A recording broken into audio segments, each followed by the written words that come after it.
This episode is brought to you by Voco Hotels by IHG, where you should prepare to be charmed. From Chicago to Myrtle Beach to Saranac Lake, each Voco in the U.S. has its own local flavor and unique detail. Our hosts welcome you with little extras, and you'll find rooms for catching up on me time and full-service bars and restaurants that are perfect for us time. Come on in and live the Voco life and book your next stay at VocoHotels.com. VOCO Hotels.com. This episode is brought to you by Amazon Business. We could all use more time. Amazon Business offers smart business buying solutions, so you can spend more time growing your business and less time doing the admin. I can see why they call it smart. Learn more at AmazonBusiness.com.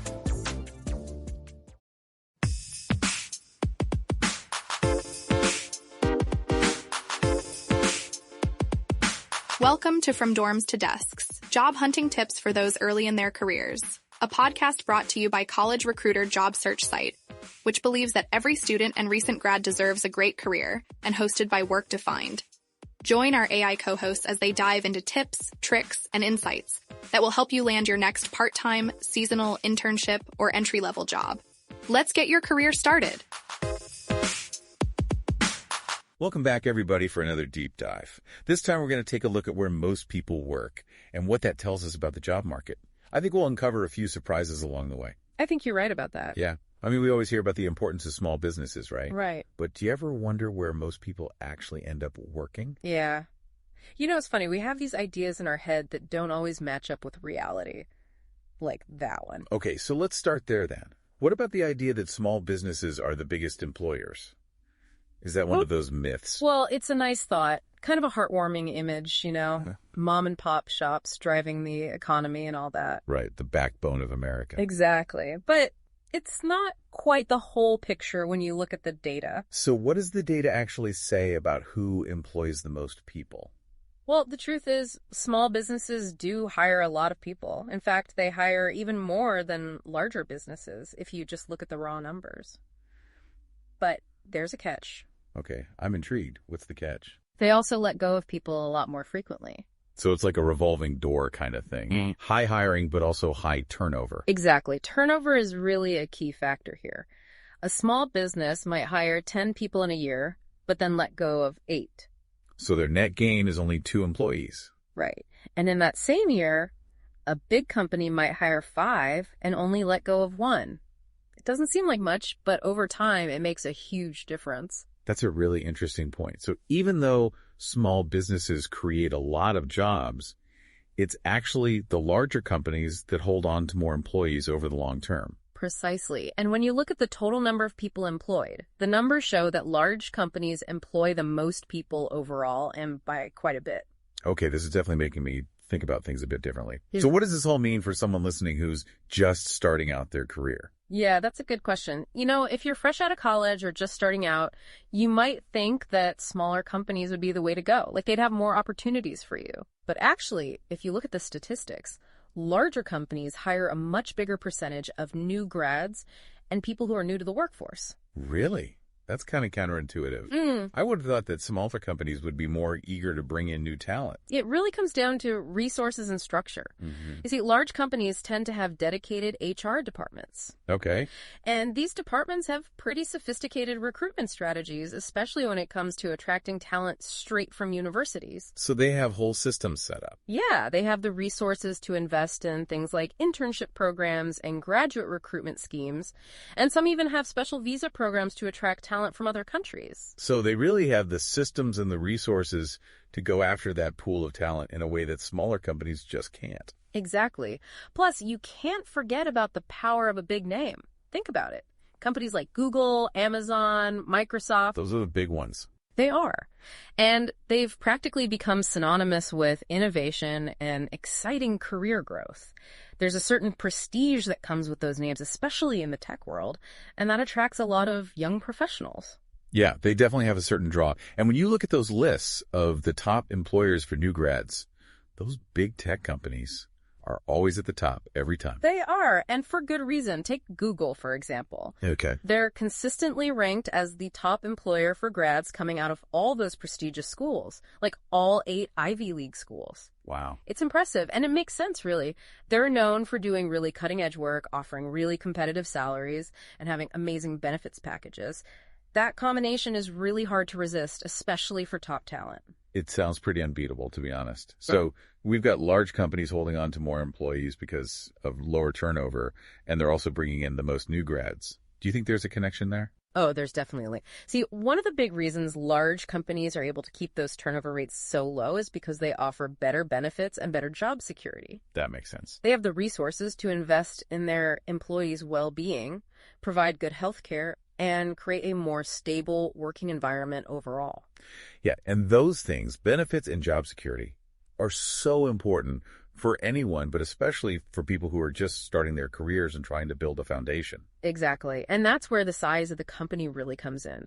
Larger organizations, just by their nature, tend to have more established HR policies, stronger risk management strategies, and, let's be honest, more financial stability to be able to offer those perks. And on the other hand, a smaller company might be more vulnerable to changes in the market or the economy. Right. And that could affect their ability to offer the same level of benefits and job security. It's a valid point. Obviously, there are always exceptions, but in general, larger companies have more of a buffer to weather those storms. So it's more stability for their employees. Exactly. And another thing our research showed is that larger companies are also more likely to hire people who are here on student visas or temporary work visas. That's right. So it's not just about domestic talent. Right. It's all part of this increasingly globalized workforce. Large companies are tapping into a global pool of talent, and programs like the H-1B visa are a perfect example of that.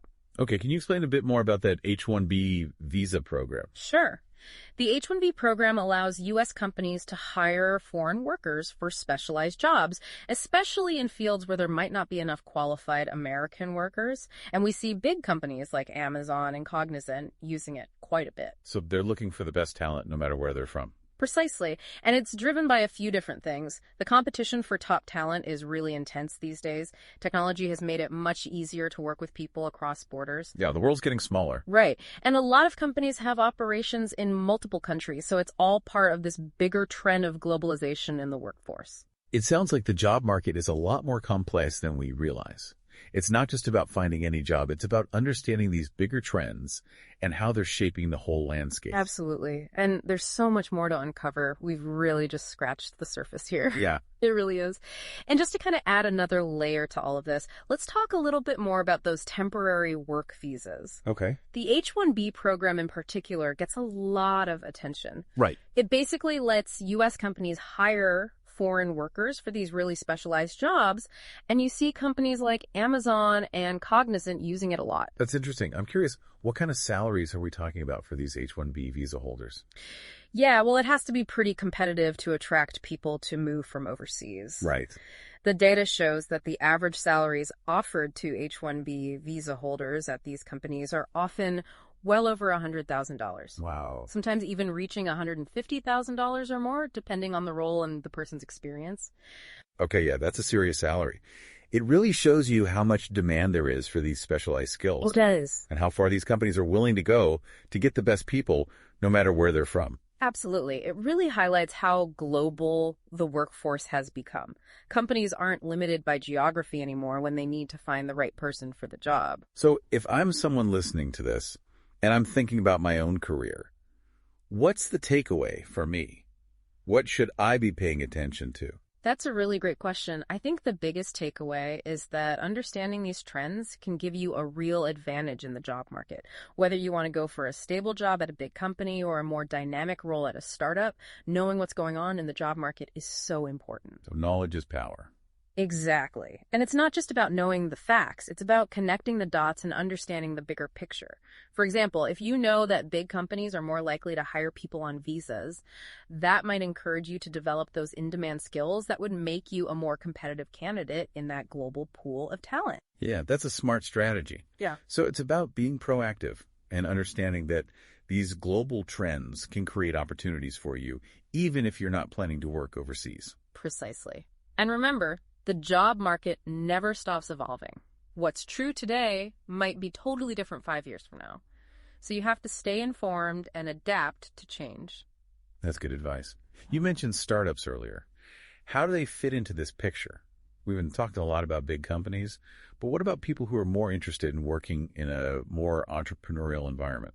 That's a really important point. While those big companies might be the biggest employers, startups and smaller companies offer a totally different set of advantages and challenges. Right, a different kind of experience altogether. Exactly. I'd love to explore that a bit. What are some of the trade-offs someone should consider when they're weighing a job at a big corporation versus a smaller company? It really comes down to your priorities and what kind of environment you thrive in. A big company might offer more stability, more resources, and a clearer career path.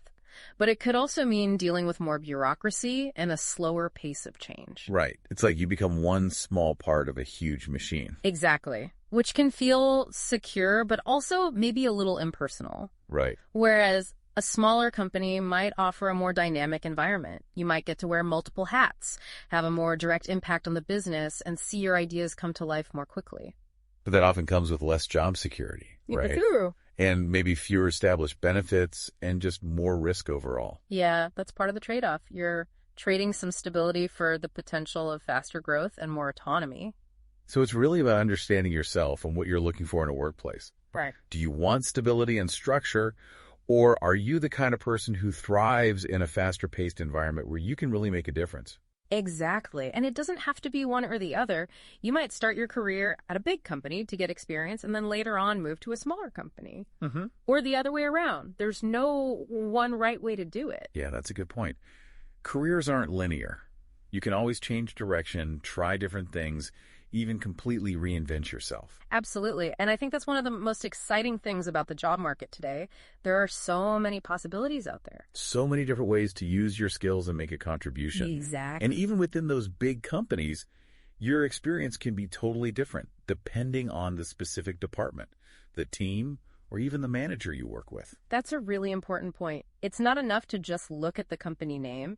You have to do your research, talk to people who work there, and really try to get a sense of the culture and what it's really like to be part of that team. That's where things like informational interviews and networking can be so valuable, right? Definitely. You can really tap into the experiences of other people and get insights that you wouldn't find on a company website. Absolutely. Those personal connections can give you a much better understanding of what it's actually like to work somewhere and whether it's a good fit for you. So we've talked about the advantages of working for big companies, especially early in your career. And we've also touched on the potential upsides of working for smaller companies, like faster growth and a more direct impact. Right. It's all about finding that balance. And that balance might shift throughout your career as your priorities change. Exactly. But regardless of the size of the company, there's one thing that often gets overlooked. What's that?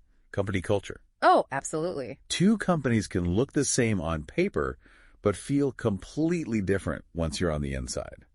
Yeah, I've even heard of different teams within the same company having wildly different cultures. Oh, for sure. That's why you really got to do your research. Don't just go by the company's website or what they say in their marketing materials.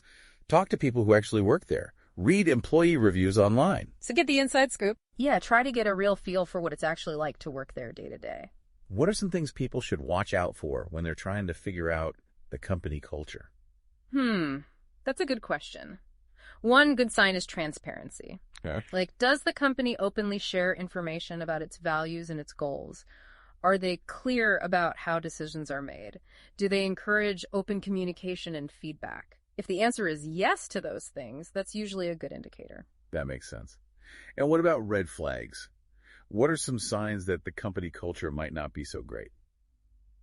One thing to watch out for is high turnover, especially if it doesn't seem to be related to things happening in the industry. Right. If a lot of people are leaving, it could be a sign that something's not right. Maybe morale is low, or the management isn't great, or there aren't enough opportunities for growth. And what about diversity? If you don't see a lot of diversity in the leadership, is that a red flag? Oh, absolutely. If you don't see people from different backgrounds represented at all levels of the company, it could be a sign that they're not really committed to inclusivity and equity. This has been a really eye-opening conversation. We've covered a lot of ground. We started by talking about how small businesses aren't actually the biggest employers. And then we got into all the different factors that influence hiring, benefits, and even how companies are attracting talent from all over the world. Yeah, it's been fascinating. It really has. And I think one of the key takeaways here is that the job market is not a one-size-fits-all kind of thing. It's constantly changing. And if you understand the trends, you can really get ahead. Absolutely. So whether you're drawn to the stability of a big company or the fast-paced world of a startup, the most important thing is to be informed, be adaptable, and don't be afraid to take initiative. Do your research, network with people, and keep learning new things. Couldn't agree more. And remember, your career path doesn't have to be a straight line. It's a journey. It is.